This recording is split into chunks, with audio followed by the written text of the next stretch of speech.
വൈകുന്നേരമായപ്പോൾ മയൂർ കുറച്ച് ഫ്രൂട്ട്സുകളെല്ലാം വാങ്ങി ജാനിയുടെ മുറിയിലേക്ക് വന്നു.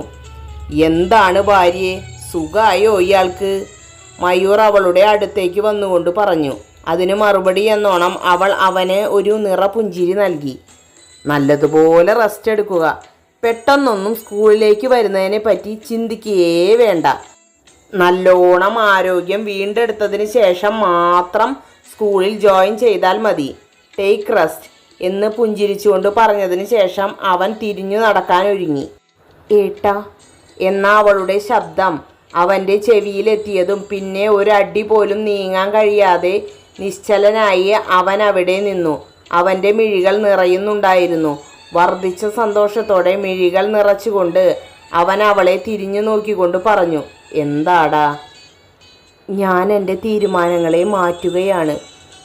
എനിക്ക് വേണ്ടി, എൻ്റെ മകൾക്ക് വേണ്ടി, നമുക്ക് വേണ്ടി ഇനിയൊരു ജീവിതത്തിന് ഞാൻ തയ്യാറാണ്, അവൾ പുഞ്ചിരിച്ചുകൊണ്ട് പറഞ്ഞു. ജാനിയുടെ വാക്കുകൾ കേട്ടതും ലോകം പിടിച്ചടക്കിയ സന്തോഷമായിരുന്നു മയൂരിനുണ്ടായിരുന്നത്. എനിക്കറിയായിരുന്നു ജാനി, ഈ ജന്മത്തിൽ എന്നെങ്കിലും നീ എന്നെ മനസ്സിലാക്കുമെന്ന്. Thank you so much. Thank you dear. ഒഴുകിയിറങ്ങിയ കണ്ണുനീർ അമർത്തി തുടച്ചുകൊണ്ട് അവൻ പറഞ്ഞു. പക്ഷേ ഒരു കാര്യം, ഒരു ഭാര്യയായി ഇയാളുടെ കൂടെ കിടക്കാനുള്ള മനസ്സൊന്നും ഇപ്പോഴും എനിക്കായിട്ടില്ല. ഈ ജന്മം എനിക്കതിനൊക്കെ കഴിയുമെന്നും അറിയില്ല, ജാനി നിരാശയോടെ പറഞ്ഞു. താൻ എൻ്റെ കൂടെ എന്നും ഉണ്ടായാൽ മതിയടോ. തനിക്ക് ഇഷ്ടമില്ലാത്തതൊന്നും ഞാൻ ചെയ്യില്ല. എൻ്റെ കൂടെ കിടക്കാനൊന്നും ഞാൻ ഒരിക്കലും നിർബന്ധിക്കില്ല. താൻ പൂർണ്ണ മനസ്സോടുകൂടി എന്ന് സമ്മതിക്കുന്നുവോ അതുവരെ നമുക്ക് നല്ല ഫ്രണ്ട്സായി തുടരാം. അതിന് എത്ര കാലം വേണമെങ്കിലും ഞാൻ കാത്തിരിക്കാൻ, ഈ ജന്മം മുഴുവൻ. ഞാൻ ഈ കൈയൊന്ന് എടുത്തോട്ടെ? ജാനിയുടെ കൈകളിലേക്ക് നോക്കിക്കൊണ്ട് അവൻ പറഞ്ഞു. സമ്മതമെന്ന നിലയിൽ അവൾ ഒന്ന് പുഞ്ചിരിച്ചു. അവൻ അവൻ്റെ 2 കൈകളാൽ അവളുടെ കൈപ്പത്തി കോരിയെടുത്ത് അവൻ്റെ നെറ്റിയിൽ വെച്ചു. കണ്ണുകൾ അടച്ചിരുന്നു. സത്യത്തിൽ അവൻ അപ്പോൾ കരയുകയായിരുന്നു. മതി മതി, അവസാനം ഇവിടെ വരെ ആയി കാര്യങ്ങൾ അല്ലേ? ദർശനേ പുണ്യം, സ്പർശനേ പാപം എന്ന് സലികുമാർ പറഞ്ഞു കേട്ടിട്ടില്ലേ? ഡോറിൻ്റെ അടുത്ത് നിന്നുകൊണ്ട് തമ്പുരു പറഞ്ഞു. തമ്പുരുവിനെ കണ്ടതും അവൻ അവളുടെ കൈകളെ സ്വതന്ത്രമാക്കി. എന്താണ് ഇവിടെ കപ്പിൾസ് റൊമാൻസ് ആണോ? ഞാൻ നിന്റെ ചേച്ചിക്ക് പനിയുണ്ടോ എന്ന് നോക്കിയതാ, അല്പം ഗൗരവം ഭാവിച്ച് അവൻ പറഞ്ഞു. പനി നോക്കിയതാണോ?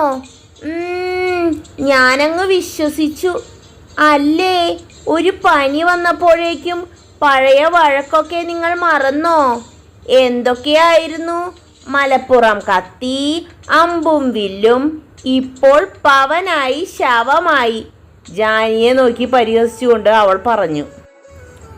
മതി, നിർത്ത്. നീ അധികം എൻ്റെ ഭാര്യയെ കളിയാക്കാൻ വരണ്ട. നിനക്കെന്താ, പഠിക്കാനൊന്നുമില്ലേ? പോയി ചെന്നിരുന്ന് പഠിക്ക്.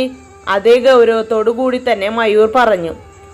അതേ, വല്ലാതെ അങ്ങ് ജാട കാണിക്കണ്ട. നെറ്റിയിൽ വെച്ച കയ്യിൽ ഒരു ഉമ്മ കൊടുക്കാൻ പറ്റാത്തതിൻ്റെ ദേഷ്യമല്ലേ പോലീസേമാനെ എന്നോട് ഈ കാണിക്കുന്നത്? കള്ളൻ. മറ്റുള്ളവർക്കൊന്നും മനസ്സിലാകില്ലെന്നാ പോലീസേമാൻ്റെ വിചാരം. അവൻ കേൾക്കാൻ പാകത്തിന് അവൻ്റെ ചെവിയിൽ പറഞ്ഞുകൊണ്ട് അവൾ അവിടെ നിന്നും ഓടിപ്പോയി. ഈ പെണ്ണിൻ്റെ ഒരു കാര്യം, സത്യങ്ങളെല്ലാം വിളിച്ചു പറയും. തമ്പുരു പോയ വഴിയെ നോക്കി ചിരിച്ചുകൊണ്ട് അവൻ പറഞ്ഞു. ഈ അച്ഛൻ്റെയല്ലേ മോള്, ആ സ്വഭാവം കാണിക്കാതിരിക്കുമോ? ജാനി ചിന്തിച്ചു. മയൂരിൻ്റെ പുഞ്ചിരി ജാനിയിലേക്കും പകരുന്നുണ്ടായിരുന്നു. പിന്നെയും ദിവസങ്ങൾ ഓടി മറഞ്ഞു. ജാനിയുടെ അസുഖമെല്ലാം മാറി അവൾ ആരോഗ്യവതിയായി. നാളെയാണ് രജിസ്റ്റർ മാരേജ് തീരുമാനിച്ചിരിക്കുന്നത്. സ്കൂൾ കഴിഞ്ഞ് വരുന്ന വഴിക്ക് ജാനി മയൂരിന് ഒരു ഷർട്ട് വാങ്ങാനായി ഒരു കടയുടെ മുന്നിൽ സ്കൂട്ടി നിർത്തി. അവൾ ആ കട ലക്ഷ്യമാക്കി നടന്നു. നടക്കുന്നതിനിടയ്ക്ക് എവിടെ നിന്നോ അവളുടെ മുഖത്തേക്ക് അല്പം വെള്ളത്തുള്ളികൾ വീണതും അവൾ ബോധരഹിതയായി നിലത്തേക്ക് വീഴാൻ തുടങ്ങിയപ്പോൾ 2 കൈകൾ അവളെ താങ്ങി നിർത്തി. ആരായിരിക്കും കൂട്ടുകാരെ ജാനിയെ താങ്ങി നിർത്തിയത്? എന്താണ് നിങ്ങളുടെ അഭിപ്രായം? അതെ, എനിക്ക് ഒട്ടും സമയം കിട്ടുന്നില്ല, അതുകൊണ്ടാണ് ടൈപ്പ് ചെയ്യാത്തത്. ടൈപ്പ് ചെയ്യാതെ വോയിസ് മാത്രം മതിയെങ്കിൽ നാളെ മുതൽ വലിയ പാർട്ടുകൾ തരാം. എന്താണ് നിങ്ങളുടെ അഭിപ്രായം?